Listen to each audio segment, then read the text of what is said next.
Hi friends, గారెల oil పీల్చకుండా లోపల spongy లాగా పైన క్రిస్పీగా వచ్చే విధంగా చేసుకుందాము. పల్లి చట్నీ కానీ కొబ్బరి చట్నీలో అండ్ చికెన్ కర్రీలో టేస్ట్ అయితే చాలా బాగుంటాయి. వీటిని ముందు రోజు నైటే మినపప్పు నానబెట్టుకొని మార్నింగ్ బాగా నీట్గా వాష్ చేసుకొని మిక్సీ జార్లోకి వేసుకొని 1 స్పూన్ సాల్ట్, 1 టేబుల్ స్పూన్ వరకు ఆయిల్ వేసుకొని మెత్తగా గ్రైండ్ చేసుకోవాలి. నెక్స్ట్ దీంట్లోకి చిన్నగా కట్ చేసుకున్న కరివేపాకు అండ్ పచ్చిమిర్చి, ఆనియన్స్ వేసుకొని అంత బాగా కలిసే విధంగా కలుపుకోవాలి. మనం కలిపేటప్పుడు అర్థమవుతుంది. చూడండి, బొరుగ్గా ఉంది కదా. కన్సిస్టెన్సీ అనేది ఈ విధంగా ఉండాలి. తడి చేసుకొని గారెలాగా ఒత్తేసుకొని వేడి వేడి ఆయిల్లో 1 బై 1 వేసేసుకోవడమే. మీడియం ఫ్లేమ్లోకి టర్న్ చేసుకొని గోల్డ్ కలర్ వచ్చేంత వరకు ఫ్రై చేసుకోవాలి.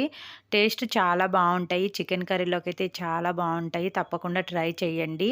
పిండి అనేది వీలైనంత గట్టిగా ఉండాలి. మీకు లూజ్గా ఉంటే ఆయిల్ పీల్చేస్తాయి అన్నమాట. So thank you for watching friends.